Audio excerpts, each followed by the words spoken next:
کہ آج ایک نئی فکر پیدا کی جا رہی ہے کہ جو اللہ کے پیارے ہیں وہ کچھ نہیں کر سکتے اور ان کا واسطہ دینا اور ان کا وسیلہ دینا یہ بیکار ہے۔ سامعین محترم، اگر کوئی شخص ایسا عقیدہ رکھتا ہے تو وہ قرآن کا منکر ہے۔ آپ دیکھیں، جیسا کہ ابھی میں نے قرآن مجید کی آیت مبارکہ پیش کی کہ اللہ رب الجلال کے پیارے نبی حضرت موسیٰ علیہ السلام تابوت سکینہ کو سامنے رکھ کر آپ جنگ میں تشریف لے جایا کرتے تھے اور اللہ سے دعا مانگا کرتے تھے۔ اللہ رب الجلال ان کو اس کی برکت سے فتح عطا فرماتا تھا۔ اور قرآن مجید کے اندر پہلا سپارہ اٹھا کر دیکھیں کہ بنی اسرائیل توریت کے اندر میرے اور آپ کے پیارے آقا صلی اللہ تعالی علیہ وآلہ وسلم کا نام مبارک مذکور تھا، اور بنی اسرائیل جب بھی جنگ پر جایا کرتے تھے تو میرے اور آپ کے پیارے آقا علیہ السلام کا واسطہ دے کر آقا علیہ السلام کے وسیلہ سے توسل سے اللہ رب الجلال سے فتح مانگا کرتے تھے، تو اللہ رب الجلال اپنے حبیب علیہ السلام کے نام کا صدقہ انہیں فتح عطا فرما دیتا تھا۔ اور اس کے بعد دیکھیں کہ اللہ کے ولی کی طاقت کیا ہوتی ہے۔ اصل میں ہمارے اندر اس قدر اندھیرا ہے کہ ہم اس چیز کو سمجھ نہیں سکتے کہ اللہ کے ولی کی طاقت۔ حضرت عاصم بن برقیہ علیہ الرحمہ آپ فرمانے لگے، حضور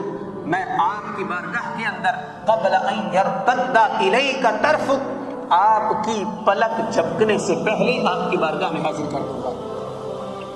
تو آپ دیکھیں اللہ کے نبی بھی وہاں تشریف فرما تھے اور 1500 میل کی مسافت پر تخت بلقیس پڑا ہوا تھا جو 80 گز لمبا اور 40 گز چوڑا تھا اور ہزاروں میل کی مسافت پر موجود تھا۔ اور اللہ کے ولی کی طاقت یہ ہے کہ حضرت سلیمان علیہ السلام نے اپنی آنکھ کو بند کیا، جیسے ہی کھولا تو تخت بلقیس ان کی بارگاہ میں حاضر تھا۔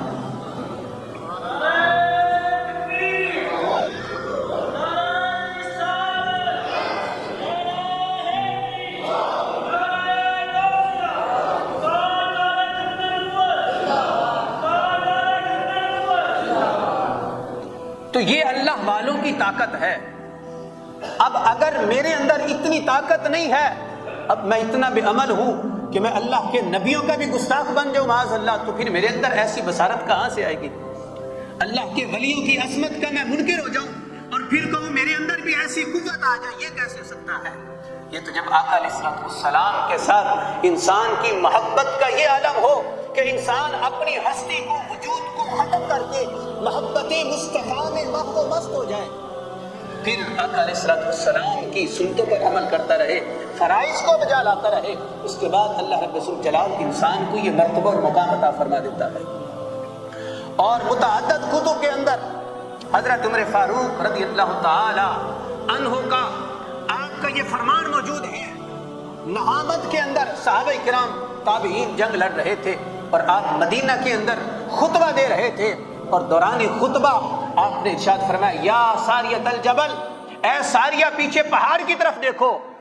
حضرت ساریہ فرماتے ہیں کہ مجھے ایسے لگا جیسے حضرت عمر میرے کان میں کھڑے ہو کر ارشاد فرما رہے ہیں۔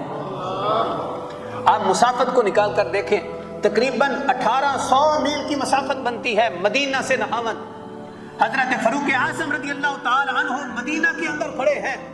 اور نہامت کے اندر 1800 کلومیٹر کی مسافت پر آپ لشکر کو دیکھ بھی رہے ہیں، ان کی رہنمائی بھی فرما رہے ہیں۔ تو صحابہ کرام فرماتے ہیں جو سامنے حاضرین تھے کہ ہمیں بڑا تعجب ہوا کہ حضرت ساریہ تو وہاں جنگ کے لیے تشریف لے کر کے گئے ہیں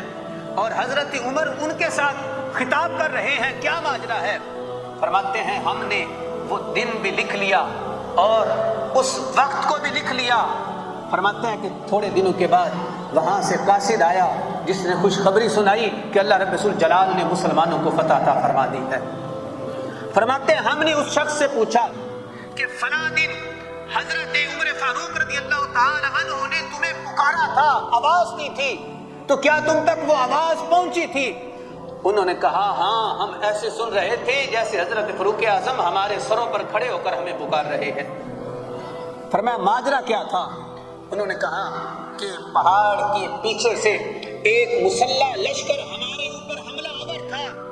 اور ہماری توجہ اس کی طرف نہ تھی، اور اگر حضرت فاروق اعظم رضی اللہ تعالی عنہ ہمیں حکم نہ ارشاد فرماتے تو ہم کچل دیے جاتے، آج ہمارا نام و نشان مٹ چکا ہوتا۔ لیکن جیسے ہی حضرت فاروق اعظم رضی اللہ تعالی عنہ نے ہمیں ارشاد فرمایا اور ہم نے اپنے لشکر کا منہ ان کی طرف کیا اور ہم نے انہیں زیر و زبر کر دیا، اللہ رب الجلال نے ہمیں فتح سے جو ہے نصرت عطا فرما کر اللہ رب الجلال نے ہمیں ان کے اوپر غلبہ عطا فرما دیا۔ تو یہ اللہ والوں کی طاقت ہوتی ہے، اور یہ طاقت ایسے نہیں مل جاتی کہ بندہ ایک بند کمرے کے اندر بیٹھا رہے اور وہ آیات جو بتوں کی مذمت کے اندر نازل ہوئی ہیں ان کو اللہ والے کے اوپر فٹ کرتا رہے، اور جن کے اندر اللہ رب الجلال نے یہود و نصارہ کے عقائد کی تردید کی ہے، جو سامنے مشرکین مکہ جو سامنے بتوں کو رکھ کر بتوں کو رب مان کر جو ہے ان سے مانگا کرتے تھے، اللہ رب الجلال نے تو اس کی تردید کی ہے، نہ کہ اس چیز کا اللہ رب الجلال نے رد کیا کہ اللہ کے پیاروں کا واسطہ دے کر اس میں کیا حرج ہے اگر بندہ یہ کہے کہ اے اللہ تجھے تیرے نبی کا واسطہ مجھے فلاں چیز عطا فرما، تو اس میں کون سا شرک ہے؟ اس میں کیا حرج ہے؟ کوئی بھی اللہ کا پیارا، کوئی بھی اللہ کا ولی جو دن رات اللہ کا ذکر کرتا رہتا ہے، اگر اس کا واسطہ دے کر اللہ سے مانگا جائے تو اس میں حرجی کیا ہے؟ اللہ رب الجلال نے خود قرآن مجید کے اندر ارشاد فرمایا ہے کہ میری بارگاہ تک پہنچنے کا وسیلہ تلاش کرو، اور وسیلہ کیا ہے؟ وہ اللہ کے پیارے بندے ہیں جن کا واسطہ دے کر اللہ سے مانگو، اللہ رب الجلال حاجتیں پوری فرما دیتا ہے۔ سبيل الدموع سبيل مريح تنهدى يا صاحي كي تستريح وبث الدعاء الخفي الصريح يسعك الفضاء